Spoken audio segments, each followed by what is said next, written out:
How's it going? And welcome to episode 220 of On the Wire, proud member of the Pitcher List Podcast Network.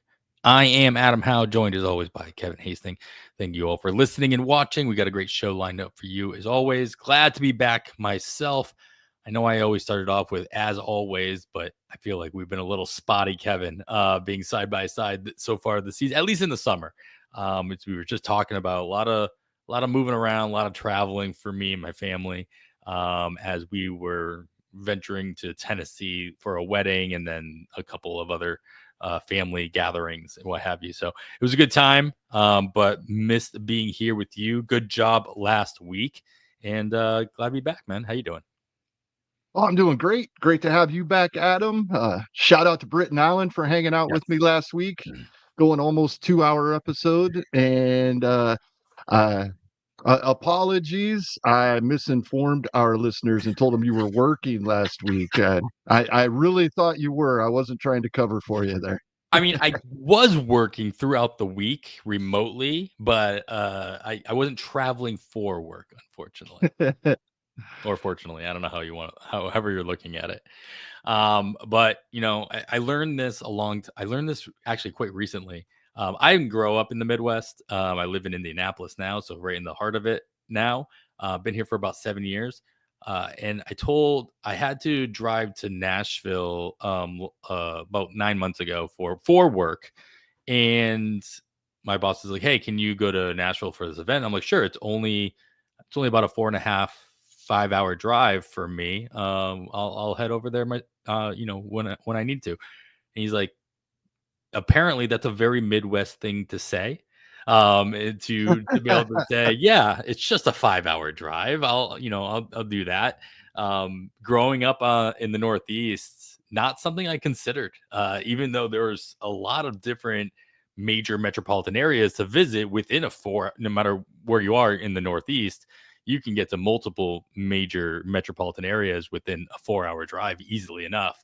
And then living on the West Coast in Oakland, I mean, you have to drive at least 5 or 6 hours to go from the Bay to LA, and there's nothing else in between except for almond trees and cow pastures. Obviously there's a little bit more than that, but people who have driven the 5 understand what I'm talking about. And so yeah, I mean, it just became part of me. It is probably the only Midwest part of my personality that has come through, if I'm admitting anything. But yeah, that's a thing. Oh yeah, absolutely. I grew up in the Midwest.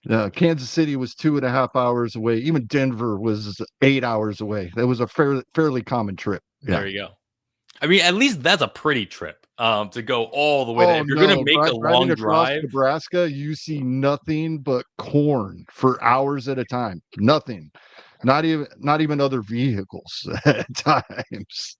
But at least if you're you're going all the way to Denver, you can power through the corn until you finally see the mountains. Exactly. All right. Well, enough chit chat here. We've got a decent amount of news. Not as much news, I think, as you talked about with Britain last week, but enough to hold us over for this episode. Let's get into the one that happened right at the beginning of the week, right after FAAB ran, and it hit me hard because the one league that I spent definitely triple digits on this player went down the drain because I had decided finally to drop him. I mean, that's Chandler Simpson, who had been sent down by Tampa Bay a couple weeks ago. This was that league I had mentioned a couple weeks ago that I had a little bit of a buffer in stolen bases. So I'd been thinking about dropping my Rabbits anyway. This was the time. And of course, as soon as I drop him, he becomes available again as they call him back up, sending Cameron Meisner down, being optioned to AAA himself. So this was exactly the reverse of when Simpson got sent down. Meisner was reactivated and Simpson was sent down. Now they're finding themselves in reverse positions here.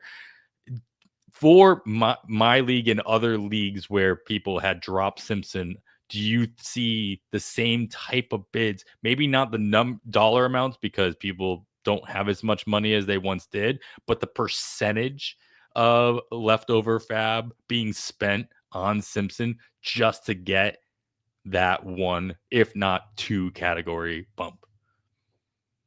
Yeah, absolutely, I do. I expect this. Yes, we'll talk about Chase Burns here in a bit, but Chandler Simpson, with it being stolen bases, and with us seeing it at the major league level, 19 stolen bases in 38 games, already a stolen base here on Friday in his fourth game back, with about 80 games to go, roughly. All teams within, the last couple of days or the next day or two are crossing that 81 game mark halfway home. But with 80 games to go, that's another 40 stolen bases possibly if he keeps up this pace, which isn't crazy because we've seen him steal over 100 in a season in the minors. So, yeah, absolutely. I think as you said, it'll be a little lower bids because people don't have as much money. But in some leagues, if the players that missed out do happen to be one or Right. two of the teams remaining that do have some money, they're probably going to try to go a little higher to ensure they get him. So yeah, the bids could be right there where they were last time in some leagues, but generally slightly lower for the reason you stated, I think. Yeah, I think that we're it's even more likely people bid up as the season progresses for a one or two category player like Simpson. See, I value Simpson a lot higher in like a head-to-head league or a head-to-head categories league where you could win that like one player could play half the week and win the category for you, right? But in a roto league, if you're gonna pay up for that one category, it better be the category that you can make the most impact. And as we get deeper and deeper into the season, that category for each team becomes more and more apparent.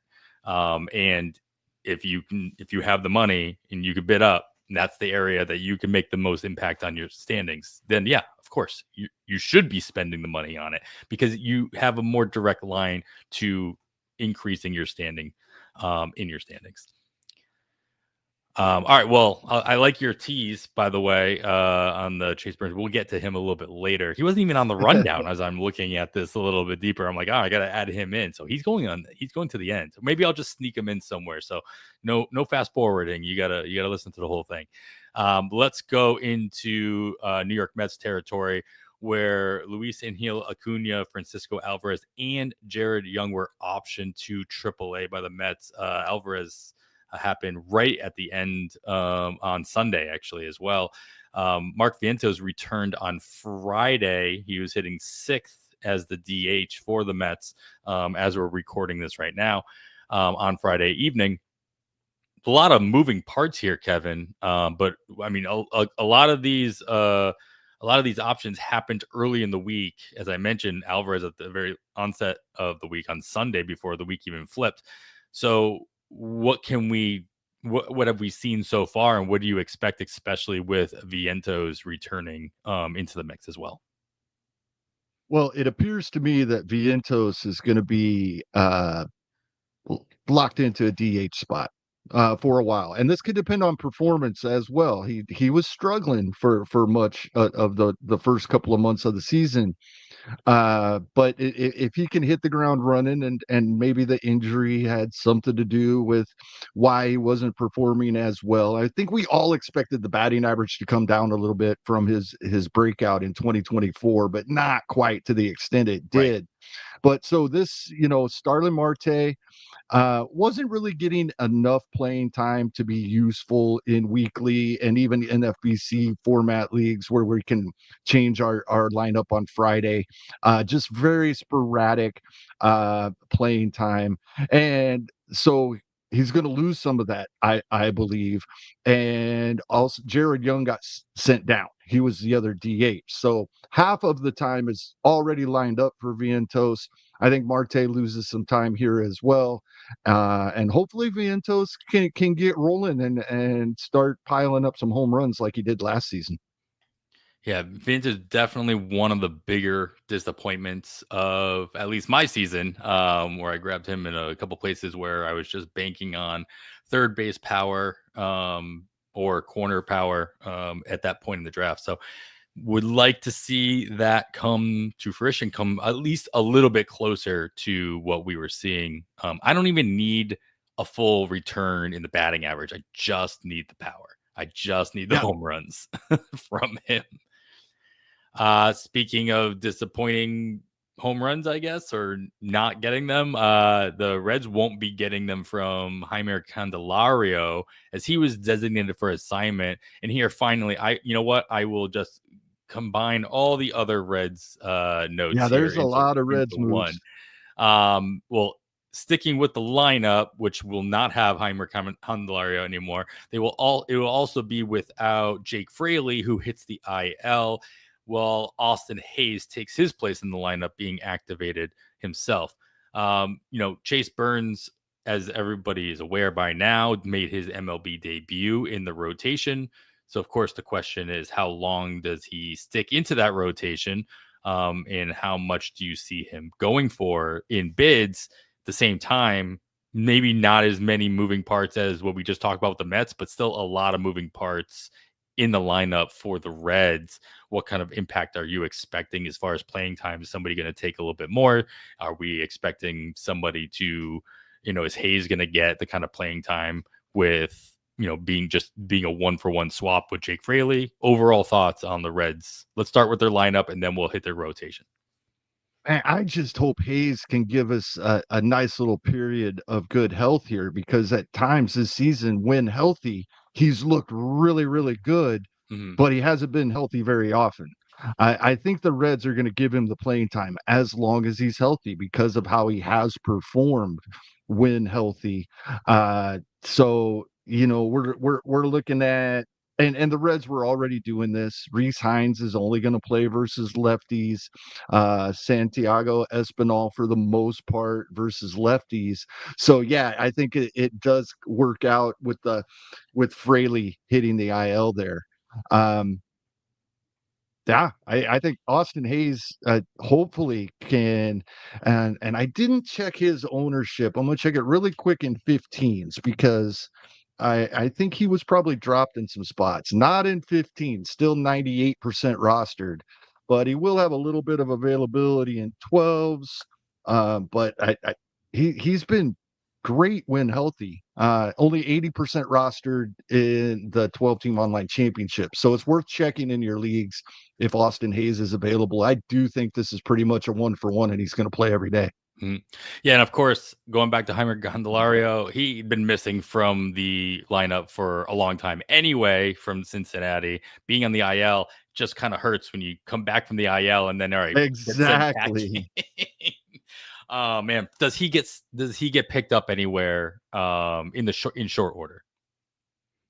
I don't know about short order, but teams don't expand as much as they used to. But I could see a team adding him for some depth and early enough, but before September 1st, so that he would be eligible for their postseason roster if they need that depth. That's kind of what I'm thinking. Man, and then going into the rotation here, Chase Burns.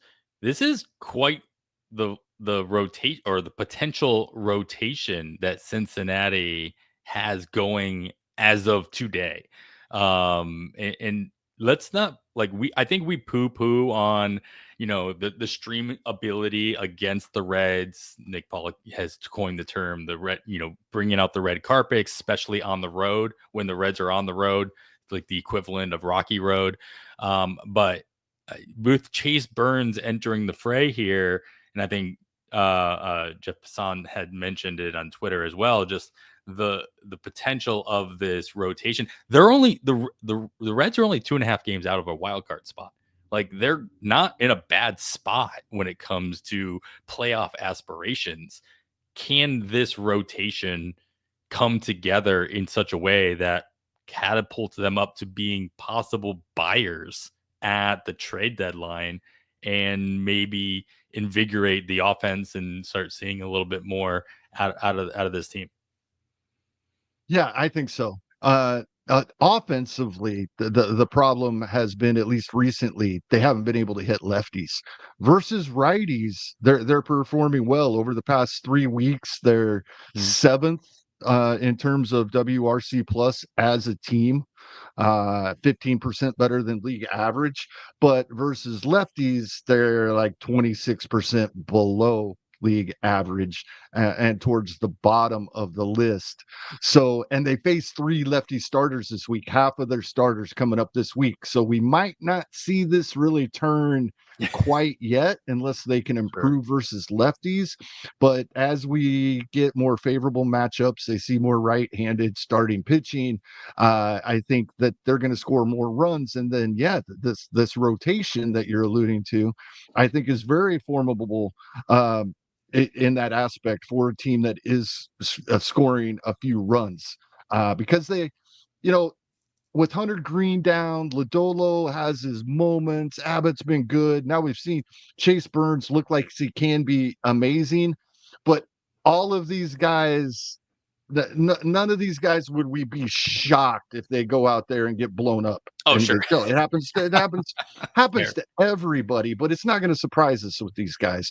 But as of um, as a team, and this is a great question by Uncle Ted. Rest of season, Abbott or Burns? I think we're late enough in the season that I'm not too worried about innings for the young guys coming up. So I'm going to go with the upside of Burns, I think. But yeah, I think overall this rotation, yeah, especially, um, we've seen Brady Singer's been up and down. Early in the year, he was really good, and then he had a couple of rough outings. So yeah, I think absolutely they could end up being buyers to finally answer your question. Yeah, and ultimately bring it back to the consideration here, and that is Chase Burns entering the rotation, and then also entering our league's FAAB bid considerations. I don't see a way or an avenue for the Reds to kick Burns out of the rotation anytime soon, even if we see a return to the rotation like earlier than expected by the likes of Hunter Green or anybody else for that matter. Um, I mean, are we bidding as if Chase Burns is in this rotation here on out? And this kind of echoes the question Uncle Ted was asking. It's like Burns or Abbott rest of season. You picked Burns. Is that assuming that Burns is in the rotation here on out? Yeah, I think so. I think I don't think he's going to fall on his face, and I think unless he does, he's in the rotation. I especially like you said, they're 2.5 games back. If they had somebody that gave them a better chance to win, they would not have called up Chase Burns. They definitely wouldn't have started that clock. So, yeah, I think he's here to stay. He had 66 innings in the minors, so he's at 70 innings for this season. But I think they could let him go, 120 or so. That's about 50 more innings. I doubt they let him go over 5 innings very often. That Well, will 10 mean start. we're Then we got depending about on 10 the starts here. Yeah. bullpen when we're chasing wins, but that's about 10 starts. That gets us till September from now with the All-Star break coming up in just a couple of weeks. So, yeah, I think he's here. They may skip a start or two so that they have him for the postseason if they do indeed make it.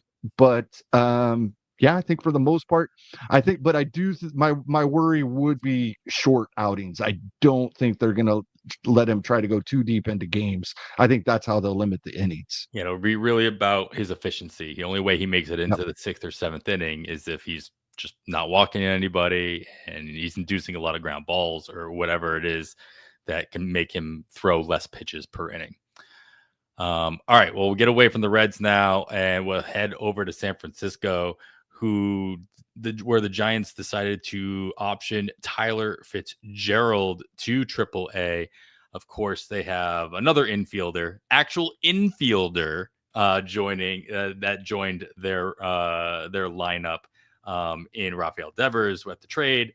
And so overall, I mean, what kind of impact does Fitzgerald missing from this lineup and from the from the field due to this to the other options that the Giants have? Well, the main issue here is Wilmer Flores has lost a little bit of playing time, but he was the designated hitter. with Rafael Devers now as the designated hitter, Wilmer Flores, excuse me, has played first base 4 of the last 5 games after only 2 of the previous 5. So 70% of the games since Devers' arrivals, Wilmer Flores has still been in the lineup, but at first base. So that's moved some guys around. Christian Koss, who was called up, and Bubba mentioned him last night. I was looking last night on Bubba in the Bloom. Bubba mentioned keeping an eye on Christian Koss. He's a big Giants fan, and that's where I was kind of at after digging into him yesterday as I was looking at this lineup, because he has now started 4 consecutive games after only playing 3 of the first 12 after he was called up. He has moved over to third base now. So there's been some shuffling in this lineup, but it looks like Christian Koss is going to get some everyday run here for a bit with Fitzgerald sent down. That it's coincided. 4 games ago, Fitzgerald was sent down. Koss has played all 4 of those games since.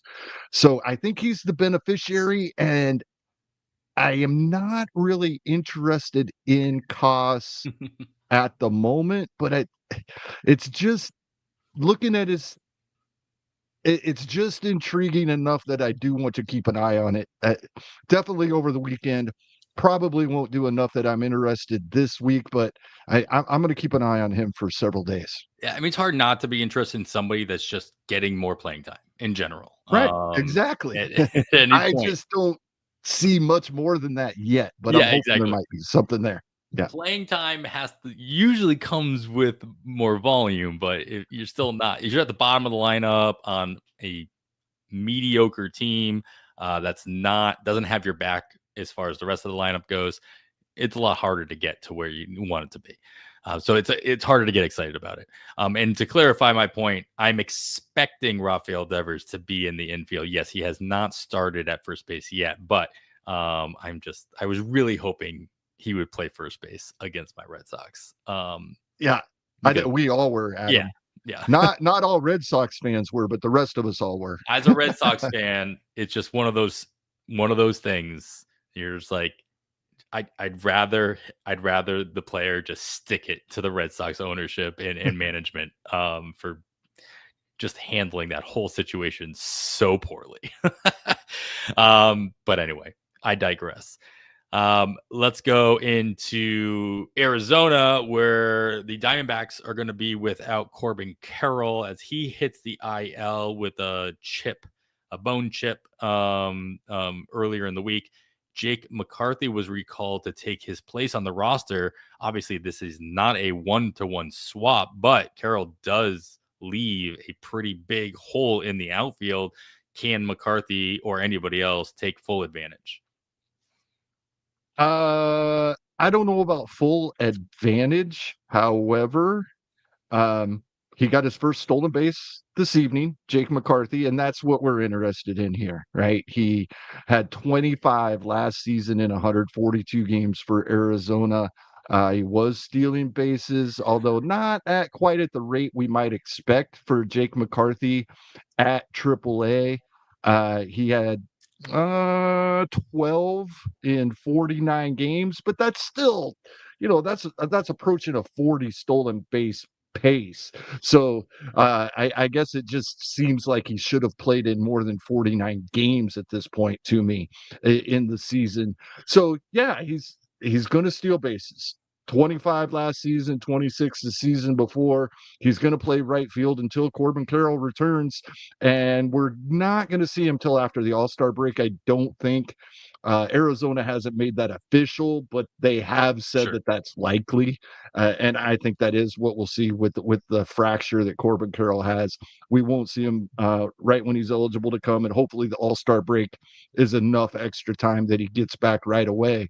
But until then, Jake McCarthy definitely an ad for stolen bases, and he hasn't had 0 pop the last couple of seasons. Not quite getting to double digits, but 8, 9 home runs the last couple of years. Double digits if you combine MLB and AAA in 2023. So He's not a zero. He's going to score runs. He's going to steal bases. And so far this season, he was hitting over 300 at AAA, hit close to that at the major league level last season, although his projections and his career numbers are more around 260. But yeah, I think Jake McCarthy is going to be a popular ad. Just remember when you're setting your bid, you're probably only going to have him for a couple weeks. Yeah, it's not a long-term thing, but if he when I led that off with, who can take full advantage, like it's not a 1-for-1 in talent, but it could be a 1-for-1 in playing time. Jake McCarthy could end up taking just about all, if not at least the vast majority of that hole left by Carroll in the lineup. All right, we got a couple more things to talk about with the Diamondbacks. But we're going to get to that and a couple other things after this break. All right, as I alluded to, or very blatantly mentioned, more things happening in Arizona. The Diamondbacks placed Ildemaro Vargas on the IL, and they call up Blaze Alexander. They did not call up Jordan Lawler, to come back up to Arizona. And lo and behold, Lawler also is dealing now with a hamstring injury. He's going to be shut down for about a month in the minors. So not really an option anyway to be called up. You're a big Lawler fan in general. Is this just like kind of the nail in the coffin for the 2025 season? Or are you still holding out hope that you can draft him or call him back up via FAAB in, the last third of the season? I don't think it'll be the last third. I think if we do see Jordan Lawler, it will be at the end of August, when they know he's not going to get to 130 at bats for the season. So he's still rookie eligible next year. I think that's the best case scenario now at this point. And really, when I added this note to the rundown, this was all because we were a little worried about Eugenio Suarez, who was out with the injury for a couple games, and it was kind of we weren't really getting definitive news, and I don't think Arizona knew. These moves were in case Eugenio Suarez was going to miss extended time. Now that he is back in the lineup on Friday, this doesn't matter to our fantasy teams. Fair enough. All right. Well, plenty of stuff happening in Arizona. Like all these teams, a lot of movement happening on single teams here. Small one that I think comes at no surprise to some and maybe some surprise to others. Ben Brown of Chicago Cubs, not only removed from any kind of rotation consideration, but returned to AAA from the major league roster altogether. Does Ben Brown make his way back up to Chicago sooner rather than later? And when he does, in what capacity do you think he comes back as? I don't think I know last season, late in the year, there was a lot of talk about they should use him as a closer when they were struggling to find one. I don't think we're going to see that. Mm-hmm. I think they're going to keep him stretched out, and unless he gets to a point where they think what we've seen in the minors is going to translate to the major league level, he's going to be in the minors until they're ready to let him back in the major league rotation. I could be completely wrong about that, but that's just kind of my gut feeling there. Yeah, I mean, besides his own struggles, with Imanaga back in the mix as well, they don't have necessarily an obvious player to remove in lieu of, even if Ben Brown does great things in AAA. It's like, what do you do? Do you pull Cade Horton out? Do you do a swap there just to keep his innings down? Maybe that's the most logical, but Cade Horton hasn't been doing poorly himself. Never mind, the likes of Jameson Taillon, who's been pretty consistent, if not that great most recently, but like still pretty consistent all season. He was long. Great until the last two games. Yeah. Yeah. The opening game of the season and the last two are The blips on the radar. Yep. 19 of his 45 earned runs on the season. So I know this isn't something we could do, but we'd be at 78 innings of 26 runs rather than 90 innings of 45. There's a big difference. So that 4.47 ERA would be much closer to the 3. But yeah, these last 2 outings are concerning because I had just gotten to the point because we talked about Jameson Taillon in the offseason about he would be a serviceable, nice innings eater. Well, he was better than that. He Much. was going out there and giving us 6+ innings almost every outing with 2 unearned runs or less almost every outing. It was phenomenal. Now, these last 2 outings have me worried, and he's going to be on my bench until I see him bounce back, unfortunately. Right. But even this is not I mean, obviously they made a decision to send Ben Brown down and not, Mhm. take Taillon out of the rotation. So which is it's a much more obvious. Colin Ray also not doing great things as of recent as well. So there are some rotation pieces that aren't excelling the way they did early in the season for the Cubs. It's still the obvious play to move the struggling rookie or young gun down rather than kind of move the veteran into or DFA him for worst case scenario. All right, well, somebody else who's been a nice surprise and just hit a little bit of a wall, Griffin Canning. He left Thursday's game early with an ankle injury. Sure, looks like an Achilles, but I haven't seen any official word after any kind of imaging done. But not expecting to see Griffin Canning on the mound for quite some time. What kind of a hole does Canning create by missing from the Mets rotation? Yeah, because we're already seeing consistent run for Paul Blackburn, David Peterson, Frankie Montas just came back. Even with those guys joining Clay Holmes, that's only 4 starting pitchers for New York. Sean Manaea has had a setback or 2. He's playing catch again, but that's going to take us some time. So it's probably looking like a trade, or maybe we see somebody like Brandon Sproat, but for right now, I forgot what Jason had over at Roster Resource for their lineup this week. They got Blade Tidwell in the rotation next Saturday because they do have an off day coming up. So they can get by with 4 pitchers until next weekend. We have seen 2 starts for Blake Tidwell this season, short outings, only 7 innings combined, and given up, 8 runs in the 7+ innings.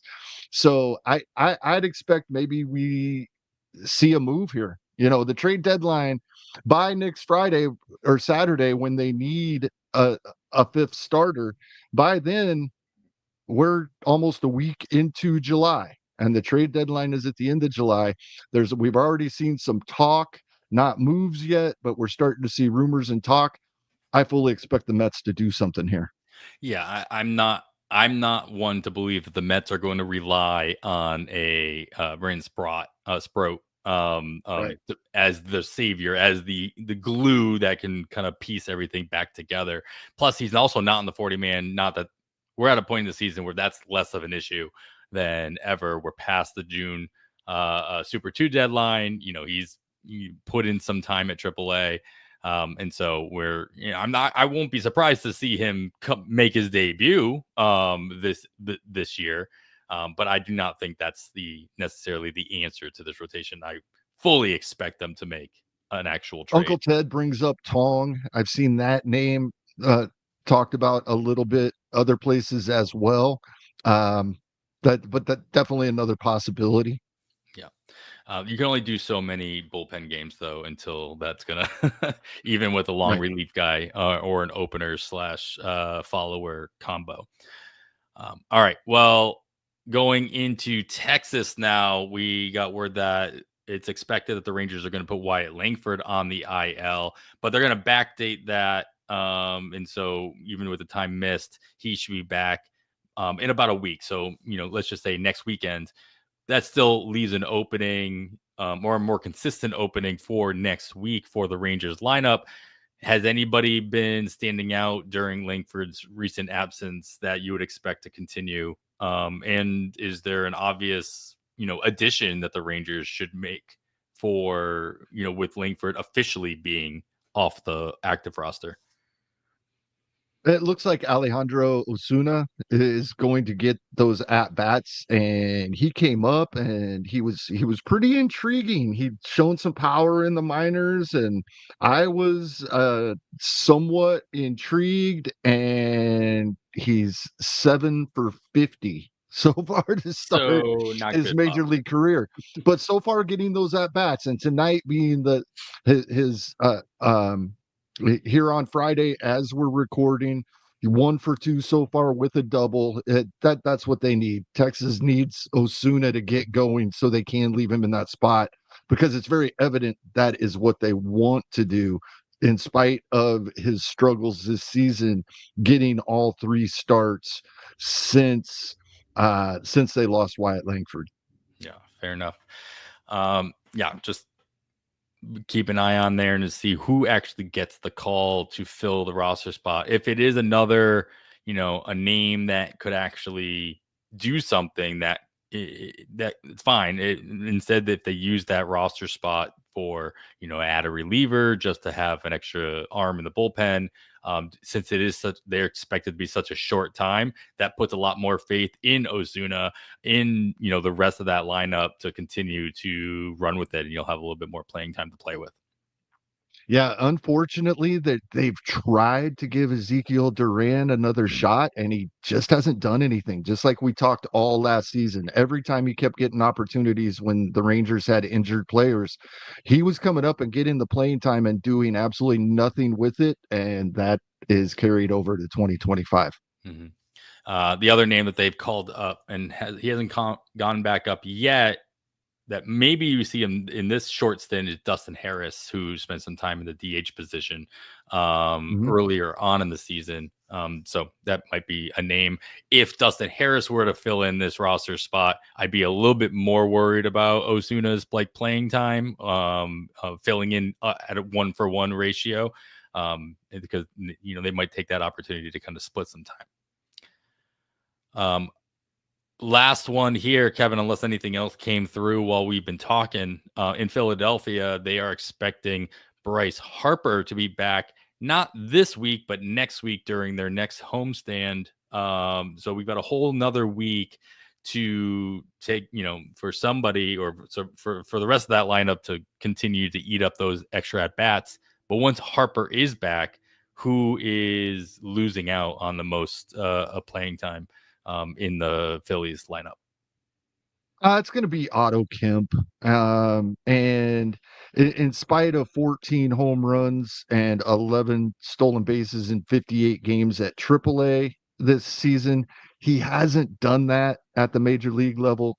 At least the batting average didn't kill us. Those of us that were trying Otto Kemp and hoping that some of the that I mean, he had 49 runs scored, 55 RBIs. I mean, he was tearing it up at AAA.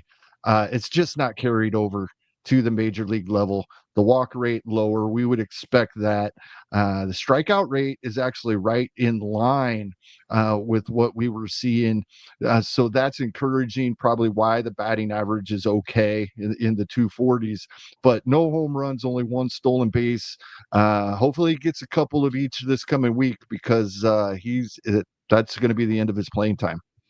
And I'm still holding out hope that they let Harper DH and they move Schwarber over to first base. I really want that eligibility in my Yahoo leagues. I just need 5. That'd be nice.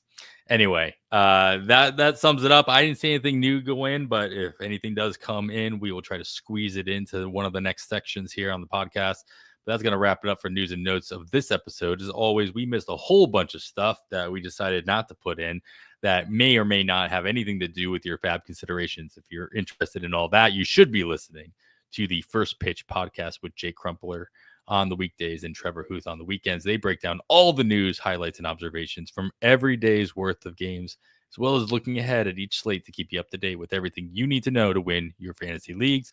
And of course, with everything starting pitching, Nick Pollock has you covered on the Plus Pitch podcast every weekday morning.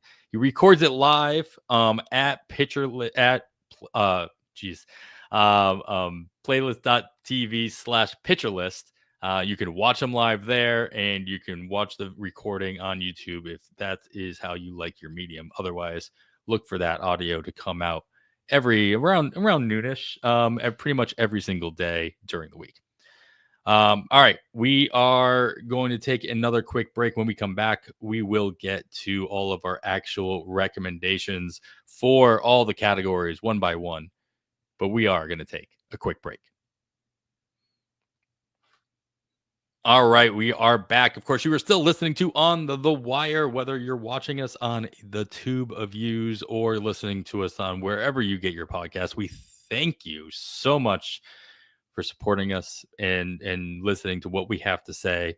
Right or wrong, it's just a fun conversation, to be completely honest. This is why we do this week in and week out.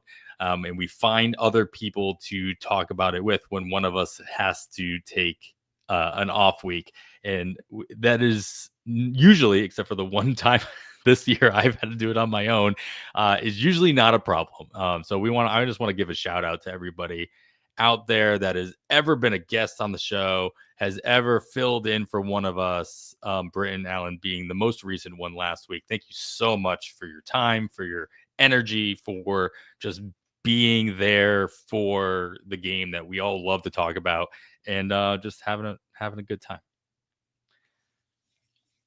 Yeah, absolutely. Britton and I were talking. He was recording the Palazzo podcast that he does weekly. Shortly after we finished, or we were talking, we could have easily just grabbed a couple beers and talked baseball for another 4 or 5 hours. Love talking baseball with Britton. Yeah. Britton is good people and a great listen. Make sure you're listening to his podcast on the Palazzo podcast, as you mentioned. All right. 2 L's, 2 Z's. Was that? Oh, yes. 2 L's, 2 Z's. It's hard to forget that. I'm like, I take it for granted now. I don't even say it out loud. Yeah, exactly. All right, Kevin, let's get into some other L's and Z's here. As I'm looking at the first name you have on the list, he's got both letters in his name. So we'll let you kick it off with the power category. If I need home runs and I need RBI, where should I be looking? All right, I got 3 guys here that are close, if not universally rostered in 15-team leagues, but have a lot of availability in 12s. A couple of guys I have in the opportunities section later have more availability in 15s that would be viable for power. But these guys are going to be mostly 12 teams, although check, as you like to say, Adam. Winfield Perez is the L's and Z's you brought up there, and he is 100% rostered in the NFBC main event, but only 33% in online championships, and he has been amazing since returning. And so, yeah, definitely for power there, but only 12-team viable, unfortunately, for a pickup. Same goes for Andrew Benintendi. What I love about Andrew Benintendi is we've talked about him a couple of other times this season when he had more availability even in 15s. Now 98% rostered there, but only 29% in 12s in the online championship anyway. And I love the White Sox schedule this week. They get 3 at the LA Dodgers and 3 at Colorado. It's heating up and getting hot and humid in Colorado. The LA Dodgers is the best ballpark in Major League Baseball for right-handed hitting home runs. So love Benintendi this week. And then Gary Sanchez, right, plays almost every day in Baltimore, and he's one of the few that since coming back has been hitting well. I shouldn't say that. Baltimore as a team has improved at least slightly over the past couple of weeks. And he's only 51% rostered in 12-team leagues, but he's getting in the lineup as a DH or backup catcher on a daily basis for the most part. So Gary Sanchez is viable for power as well. Nice. I was in a tight spot. I Gary Sanchez was on my list. I don't think I ended up with him in that particular league, but it was just one of those bids where I just had a waterfall bid of like 8 catchers, all for $1. I'm just like, I just need to not take a zero anymore at this position. So, yeah, Gary Sanchez, especially with Adley Rutschman being on the shelf, definitely a viable option, as we kind of jokingly mentioned in the offseason as that was happening. This was going to be a position where Gary Sanchez could surprise us once again, as he continues Yeah. to do. All right. Speed. We need stolen bases. We need runs scored. Obviously, we have Chandler Simpson as an option in most leagues. But you're going to have to pay up for that. If I'm not paying for my stolen bases, or I don't need, 20 stolen bases in the next 2 weeks, who else might be I'd be looking for? Jake McCarthy, who we already talked about as well. And then a couple of guys we have not talked about.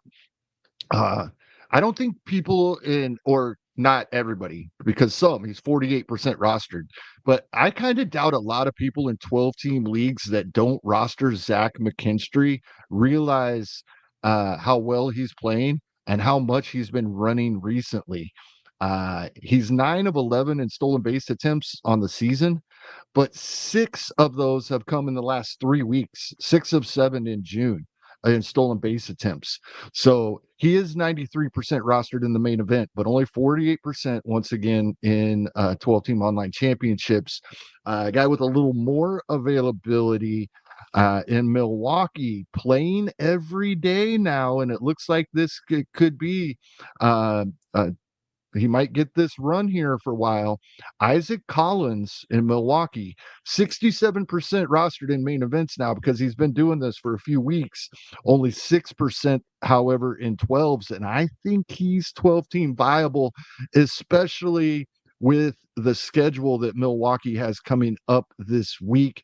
They are at the New York Mets and at Miami, but they do not face they don't face tough pitching this week. Pretty soft matchups, landing spot here for Milwaukee all week. So I like Isaac Collins this week if you need some bags.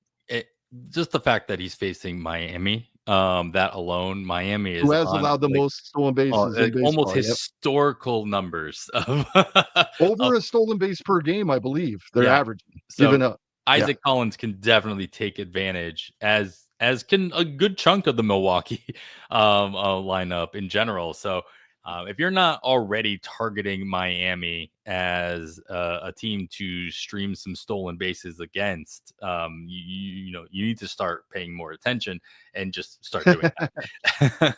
Yep. Maybe something we can. Yeah, I saw that. I knew it was bad, but I hadn't actually looked at the numbers till yesterday. I think it's like 1.21 per game on average. It's bad. Yeah, Chris Towers was in the PL Discord talking about it, and that's what really brought it front and center. Obviously, something I already was paying attention to, but not to your point, not to the same extent. Like when you start really putting the numbers in contextualizing them, compared to other seasons and other teams, it's kind of eye opening. We talk about this in the next section. We're going to talk about opportunity and about like teams and how many games they're going to play and where they're going to play to take it. Maybe we start adding in to just the speed category, who's facing off against Miami this week, and then who's facing off in the Power Cup. I'm gonna think about this. I'm gonna 100%. Every player we talk about in every category we could put in the opportunity section, because if they didn't have an opportunity, we wouldn't be talking about sure. them. Fair enough. But as we head into the actual opportunities section, let's talk about the schedule ahead. Nobody's got the 5-game work week. Everybody's got at least 6 games, but a handful of teams do have 7. That includes the New York Yankees, Toronto, Kansas City, Seattle, Arizona, and San Francisco. All have 7. So not that many teams that take advantage of that extra day, but take a look and see what you can do. Colorado will be at home all week hosting the Houston Astros and the Chicago White Sox for 3 apiece. Cincinnati, on the other hand, will be away from Great American Small Park. Nobody taking advantage of that. So as long as that lineup does not, kick it into gear, we got the Reds carpet being sent out in Fenway Park and at Philadelphia for 3 each as well. The minor league parks will be partially utilized. Tampa Bay will be hosting the Athletics, ironically, for 3, but then they'll be on the road against Minnesota for the weekend. Athletics, on the other hand, will be, of course, at Tampa Bay, but they'll be hosting. I love this. I love that the Athletics are hosting the San Francisco Giants in their own AAA ballpark. If anybody doesn't know, the San Francisco AAA team plays in the same park as the Major League Baseball Athletics. So it's kind of a home game for a few of their players. So, yeah, here we go. With all that in mind, Kevin, and anything else you want to consider, who's got a good opportunity ahead of themselves to take advantage on the offensive side? All right, because of the ballparks and 5 out of 6 right-handed pitchers, left-handed hitting, Mike Tauchman, he's who I was referring to earlier. Andrew Benintendi's teammate has a lot more availability. Just come back off the IL, only 40% rostered in the 15-team main event, 4% rostered in 12s, and this is a great week for him, even in 12s, I believe, with those 3 games at the Dodgers and 3 at Coors Field. He's right back in the leadoff spot. And in 121 plate appearances this season, most of them out of that leadoff spot, a 141 WRC plus for Michael Tauchman. That seems good. I think Another White Sox, not as much for power. And this is deep league where you just need somebody to fill in. Like, Lennon Sosa will probably be at the bottom of all of my waterfalls because it's not that I really want Lennon Sosa, but again, the schedule that the White Sox have this week, the caliber of pitching they're facing, what the White Sox have done, not consistently, but once in a while recently, I really like the schedule for them. So Lennon Sosa, only 25% rostered in the main event, 0% in 12s. I hope you don't need Lennon Sosa in a 12, but he will be in probably the bottom of all my waterfalls for $1. This guy I want to bring up, heavily rostered, almost universally, but the Houston Astros don't face very many left-handed pitchers. That's intentional. They do not, until Jordan Alvarez comes back, they don't have a lefty in their lineup. Right. So they don't face many left-handed pitchers. But Jake Myers, 98% rostered in the main event, 88% in the online championship. He needs to be 100% rostered, at least for this coming week, because they're going to Coors Field to start the week in the first half, and 2 of those 3 games are versus left-handed starting pitching. And Jake Myers has been hitting cleanup versus lefties for the Astros. So not a lot of availability, but worth checking for anywhere where he is available. Jake Myers is a must-add this week, in my opinion. That's a nice call out. And as we always say, always check. His availability is not that high, but you could be the lucky one in that league. I like just going back to Sosa a little bit, and I just love the advice of you might not even want somebody. Like, you don't even want Sosa, but what you don't want even more is the 0. So it really depends on obviously where you're not trying to grab Lennon Sosa for depth. You're not trying to fill in your bench. You're at a point in the season where if I don't have somebody at this position, I get nothing. And at least Sosa can fill that gap. And you might not win, so you might get the next person up and the next person up and the next person up. That's fine. But it's always good to have the Lennon Sosas of the world in your waterfall bids so that you can feel okay spending $1 and having a warm body. That's going to get you something, hopefully, especially with the opportunity he has. ahead of him. All right, we got some hitters to consider. Now let's get into the pitching categories. And as we tend to do, we're going to take another quick break. All right, no more beating around the bush, Kevin. Let's get right into your.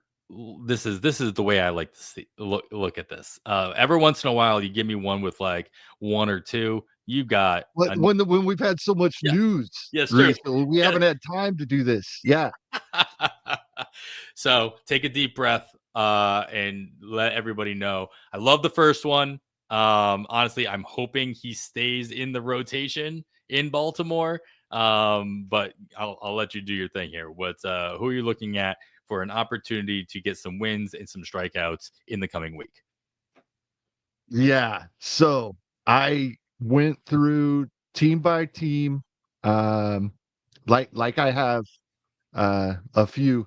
There was maybe a handful of guys that had availability that I left out because I had zero interest. But I'm going to talk about almost everybody that has a decent availability, even in 15s.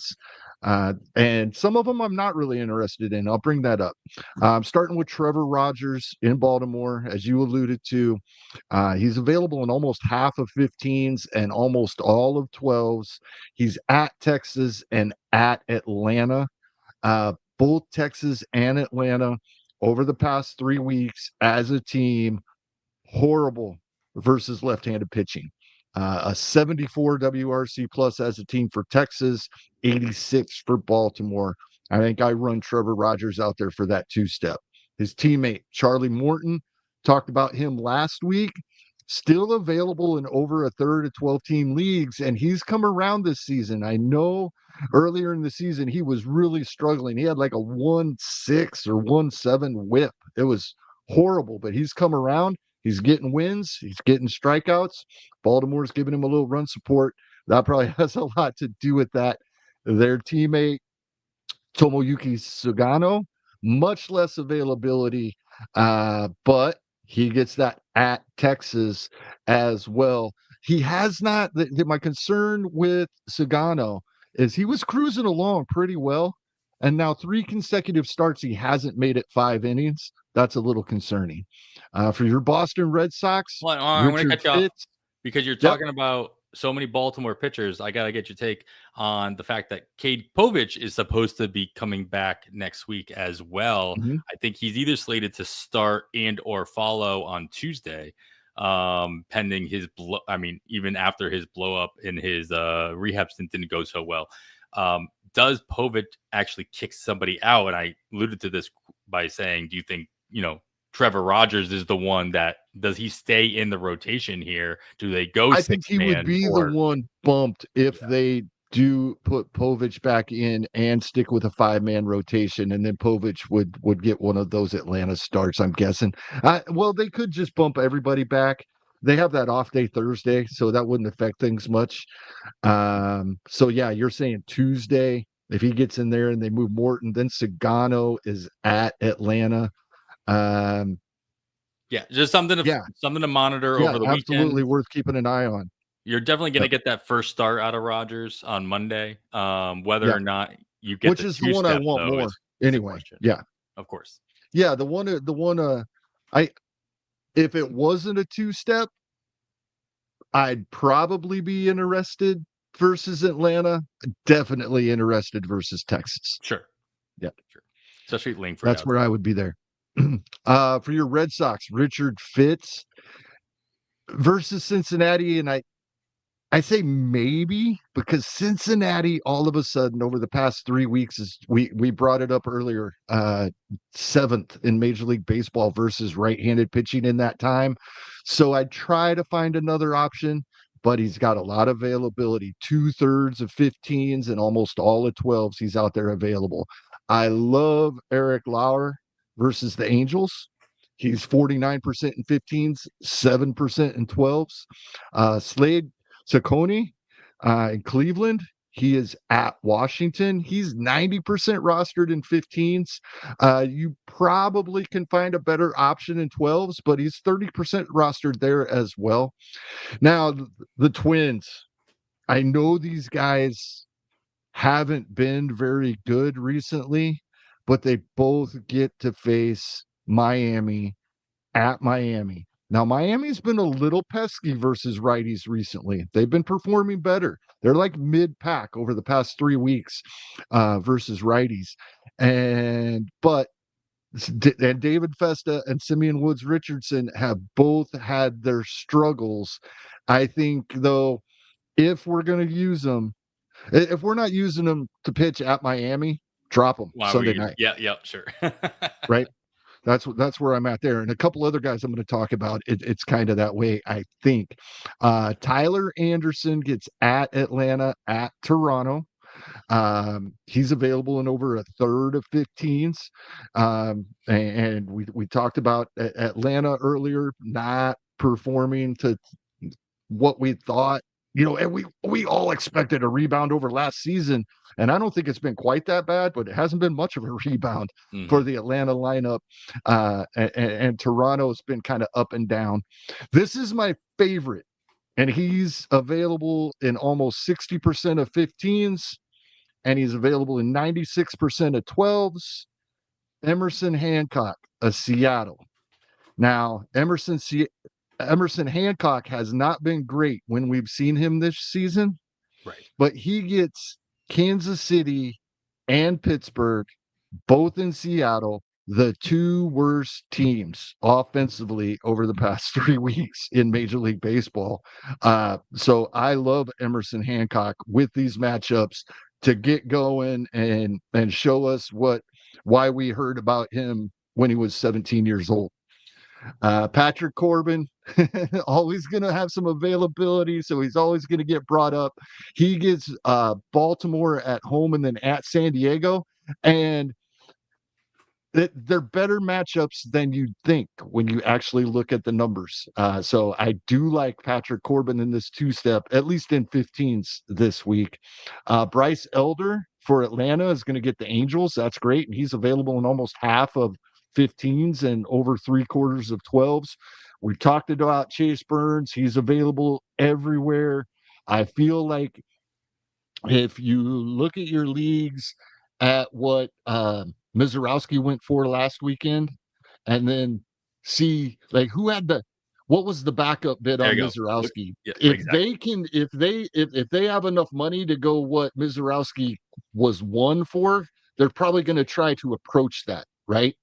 So if the bids were close anyway, if they weren't real close, maybe they try roughly the same thing. Just when you're trying to determine a price, if you can afford to go high on Chase Burns, I'd look at how in each individual league, because they'll all be different. I'd look at what the bidding was on Mizorowski last week. I like Andrew Heaney. He's got a two-step this week. 95% rostered 15s, 50% 12s. The Pirates are not going to score runs to back him up. So, yes, this is wins and Ks category. We're looking at Ks here and hopefully get away with a win. He's versus St. Louis and at Seattle. And that Seattle one, at Seattle, we think, oh, that's great, especially the right-handed hitters, and he needs a lefty. We're not worried about Seattle. But over the past 3 weeks, Seattle's the second best team in baseball versus lefties, Yeah. according to WRC Plus for per team. And I mentioned this when Joe Arrico was here, Adam. I don't know if I brought it up when you were here. The reason I go back 3 weeks when I'm doing team stats is because it's usually between 650 750 plate appearances. So when I'm looking at the numbers, that's a season for one player. The numbers make sense to me. There you go. That's why I go back 3 weeks when I'm looking at team stats. Eric Fede has not been great, but he gets at Pittsburgh and then at Chicago Cubs. That at Chicago Cubs probably scares me away, but would love to get Eric Fede at Pittsburgh. So daily leagues and leagues, Fantrax leagues where they're drafting holds where you can change your pitching lineup on Friday as well as hitters. I like Eric Fede for that Pittsburgh start. His teammate only has the Pittsburgh start, Andre Palante, and he's available in a third of 15s. and almost all 12s. So I really like that start for him. Ryan Nelson gets San Francisco and Kansas City Royals. Both of those teams have been struggling offensively. Ryan Nelson has been kind of up and down in performance. I think this is a good get right week for him there. I like Ryan Nelson. And then all of the Padres that get to face Texas, and they all have some availability. Randy Vasquez has the most availability. I like him.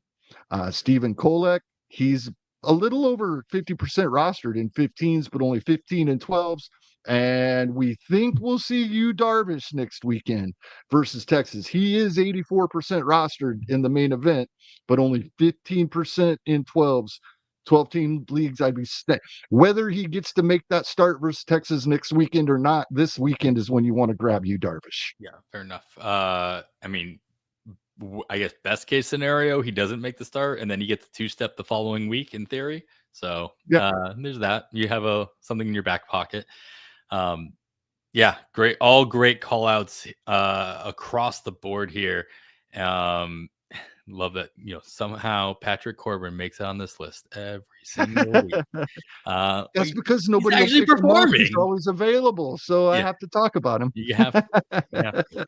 I also like the 3 seasons ago when he was in Boston, when he was top 10 as an outfielder in all in 4 of 5 categories, everything except stolen bases. He was a top 10 outfielder and was rostered in like 20% of 12-team leagues. Yeah. Use the low-hanging fruit every single week. I like your 3-week rule as well for your logic. And also, just you can't use too big of a sample as well because players change so often. People go on the IL, people get called up, down, people go through slumps or whatever. You don't always want to just look at an individual player's performance over the last 14 days, 21 days, whatever. But when we're looking at team context, it gives you a little bit more of a solid pull when you're looking at a short sample size of the last 3 weeks, because not as much has changed in the last 3 weeks as the last 2 months. All right. Well, lots of wins and Ks to consider here as we're looking at the 2 steps. We're looking at those good matchups.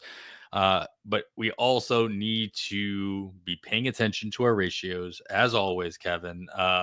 We're getting closer and closer to that, almost a point of no return, where you can't do as much damage and you can't help your ratios as easily later on in the season. But we're still at a point where we can, if we've been doing it all season long, we can continue to do it and continue to kind of help our ratios out here.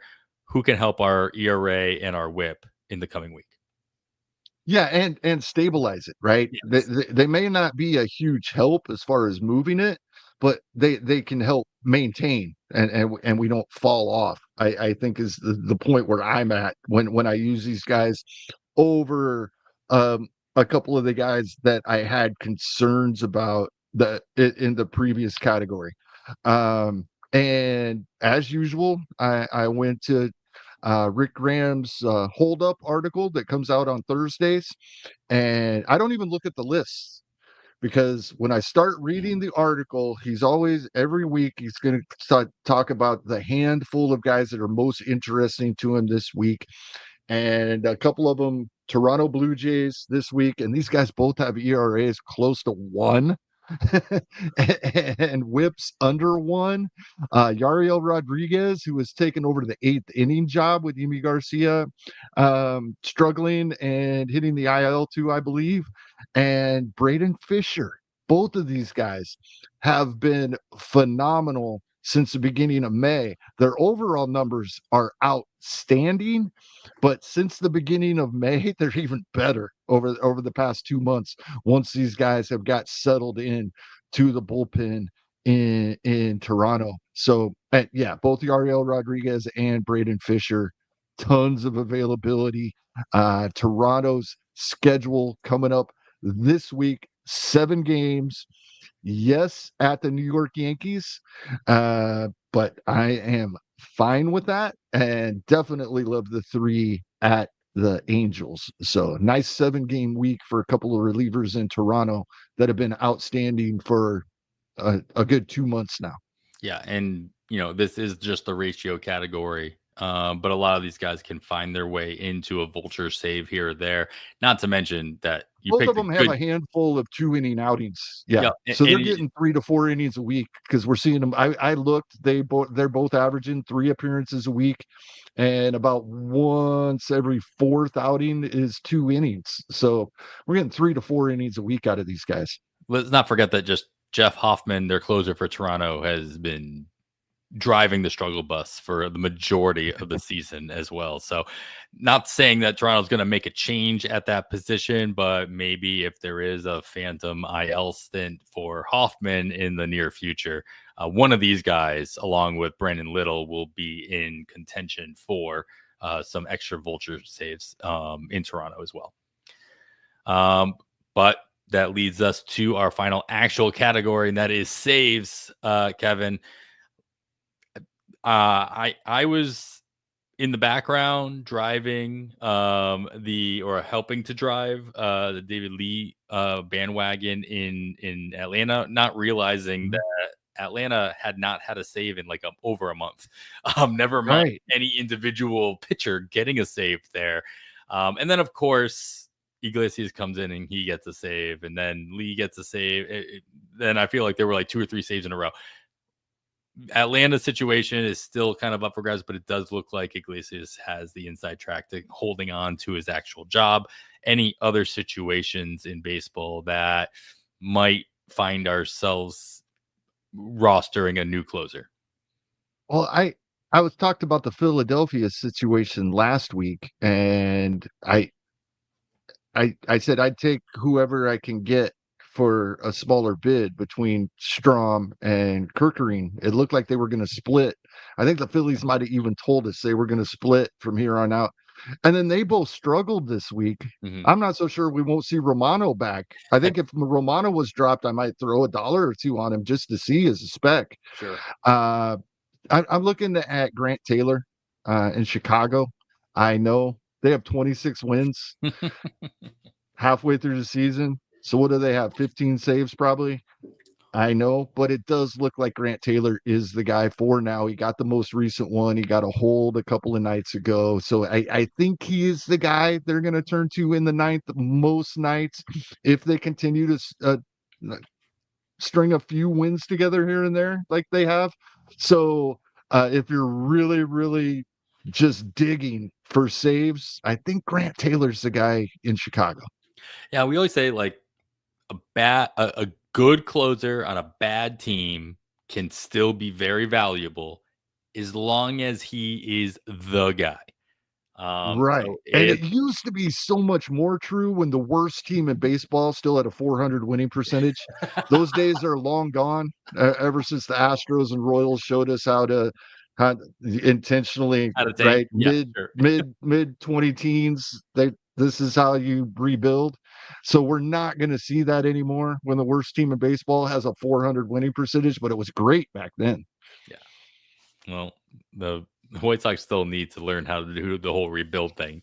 They've got the losing down, but let's not count our chickens yet. On the other half, all right. Sorry, Mike Carter. Wild card. It's my favorite section. You left it blank. I love it. I love that you left it I do. blank. You might not have anybody, but at least even if you do, it's a surprise to me. Who fits in the wild card category this week, Kev? Well, it looks like he's struggling if you look at his overall numbers. And yeah, they're not what we would like to see. But as I mentioned, we're only a couple of weeks out from the All-Star break. The Phillies told us that we would see Andrew Painter in July. That's what they told us. I'm not so sure that we will because yes, his overall numbers aren't good, but it's really 2 or 3 starts. And I brought this up. I can't remember who we were talking about, but I brought this up last week talking with Britton. I'm not so sure in these minor league starts if it's a whole lot different than spring training, right? They go out there for a start, go work on this pitch today. Just keep throwing it, right? So maybe we shouldn't be looking at overall results as much and just be looking at the pitches. And we know Andrew Painter has nasty stuff. Unless we start to hear something imminent, this will be the last time I bring him up, Adam, because I know I've talked about him 2 or 3 times, but I keep coming back to that point. The Phillies told us that they wanted Andrew Painter up in July. And I that makes perfect sense, right? 2 months of seeing major league lineups, Sure. listening to the major league coaches, getting ready for the postseason. So I still think we're going to see Andrew Painter, maybe not right after the All-Star break, but soon. July is 31 days after all. It could. That's true. Yeah, It could we be get a on couple of July weeks of July 31st. after the All-Star break. So, Well, yeah, nice. And we'll see how the Phillies are faring by the time the trade deadline rolls around. It could coincide with any kind of major moves that they make or don't make, for that matter as well. So I'm going to hold you to not bringing up Andrew Painter again until there's actual a quote to utilize it. Yeah, but we'll see. We'll see. Bryce Eldridge, we talked about him a couple weeks ago, but he's injured now. Yes, right. I thought he would have been the last like big name that we might see on the hitting side. But unfortunately, he's injured now. So he might be in that Jordan Lawler boat. Now they might as well wait till the very end of August so he's still rookie eligible next season. Nice. Yeah, just to go up the Q&A here, just to go call out for Uncle Ted, calling out Dylan Lee being a big Bucks FAAB. He did get the save last Monday, and then Iglesias got the save like the following day as well. So they haven't had an opportunity since all the rest of the week, and they're losing right now by quite a bit. Atlanta is. So still somebody to keep an eye out. Matt Brash got a save for Seattle earlier on in the week as well. So I mean, and he's also pitching currently, if I'm not mistaken, in a tie ball game in the ninth. With Brandon Woodruff. He's back on rehab again. Mm-hmm. Every time he's one start away from major league debut of the 2025 season, he's had a setback. Last one, I think it was a fluke. He got hit with a line drive, right? I think last time. He's back on rehab. Roster Resource has him starting next weekend. So if he's available out there, I'd grab him. We could see him this coming week. I would think by the following week for sure, unless we get another setback.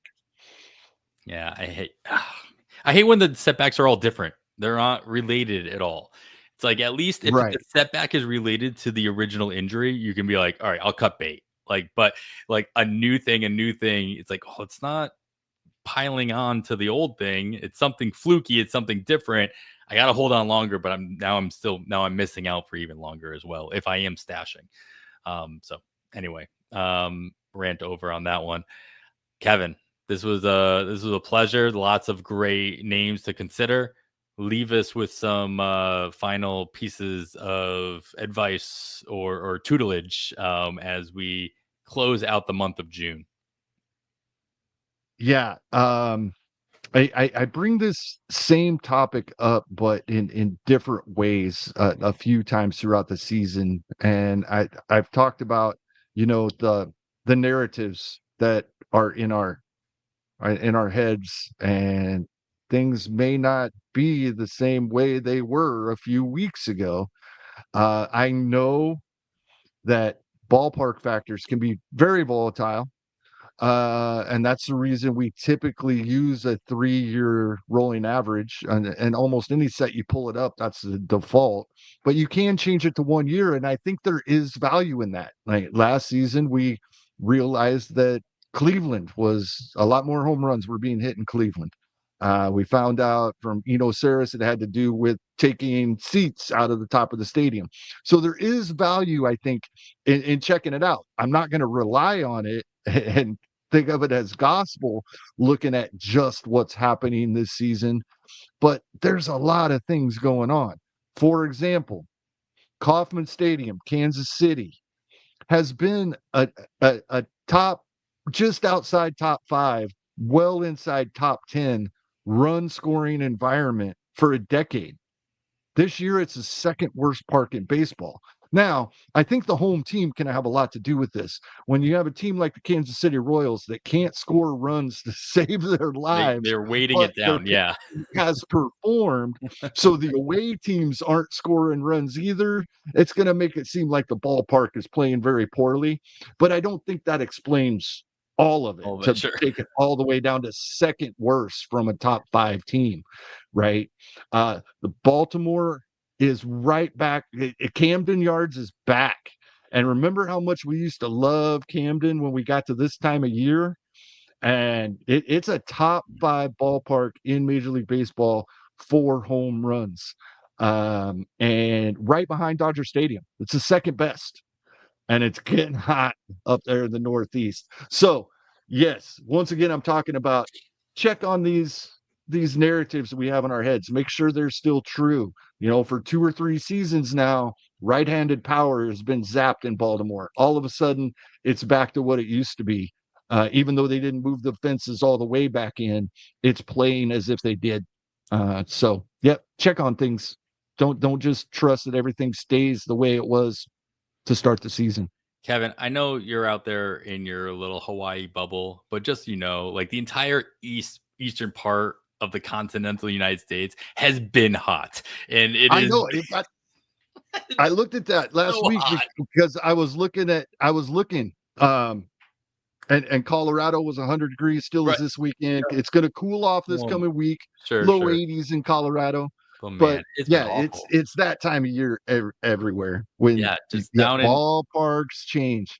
down in St. Tennessee. Louis is one I always bring up. It gets hot and humid in It St. Louis. does, like, all of these So in little April and May, yeah, it seems like a pitcher's park, but that ball will start flying in July.